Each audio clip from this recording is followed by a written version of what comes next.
ជាអើមុនមានក្មួយម្នាក់ផ្ញើសារមកប្រាប់ពូ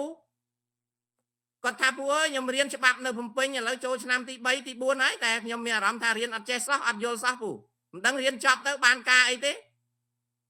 យីពៅក្មួយអើយក្មួយពូសួរមួយមើលចុះរាល់ថ្ងៃហ្នឹងក្មួយឯងបានអានសភៅច្បាប់អានក្រមរដ្ឋប្រវេណីក្រមព្រហ្មទណ្ឌឬសភៅប្រវត្តិសាស្ត្រច្បាប់ខ្លះអត់ផងថ្ងៃឃើញតែបង្ហោះរូបជិះម៉ូតូដើរលេងយប់ឡើងនាំគ្នាទៅផឹកស៊ីដល់ពេលម៉ោងរៀនចូលដេកលក់ដល់ពេលប្រឡងដើរថតចម្លងខុសពីគ្នារួចដល់ពេលរៀនអត់យល់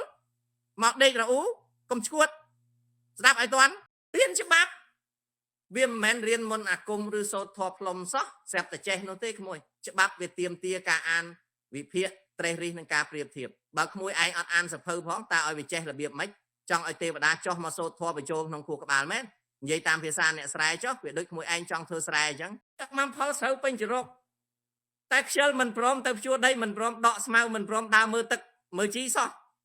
ថ្ងៃដេកតែក្រោមផ្ទះរួចដល់ខែប្រមូលផលសែកយំប្រាប់គេថាយ៉ាមិនក៏ដីស្រែខ្ញុំអត់មានស្រូវសោះអញ្ចឹងវាមិនដែលអាណាទៅរួចទេក្មួយផែនដីនេះគ្មានអាហារសម្រាប់រួចសម្រាប់មនុស្សខ្ជិលទេ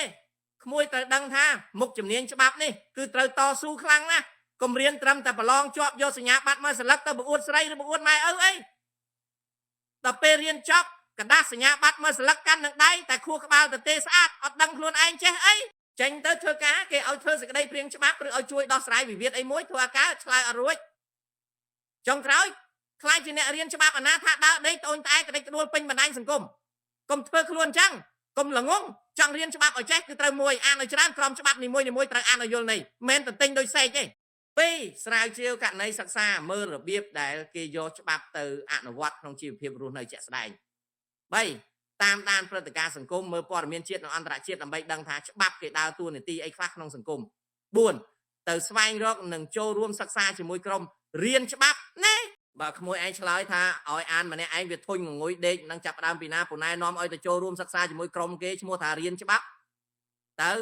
ក្រុមហ្នឹងគេបង្កើតឡើងដើម្បីជួយគ្នាគេមានការចែករំលែកសភៅក្រមច្បាប់វិញ្ញាសាចាស់យកករណីជាក់ស្ដែងមកជជែកដេញដោលគ្នានឹងមានរៀមច្បងចាំជួយបញ្យល់ទៀតទៅរៀនជាក្រុមជាមួយគេទៅដើម្បីទាញគ្នាឲ្យខំប្រឹងកុំឲ្យថ្ងៃគិតតែរឿងដើរលេងដាច់យប់ពេកតោះឥឡូវស្ដាប់បន្ទាន់នៅបើស្ដាប់ទាន់ហើយបិទ Facebook បិទ TikTok រួចទៅស្វែងរកក្រុមរៀនច្បាប់ដើម្បីរៀនសូត្រហើយបើកសភៅអានទៅ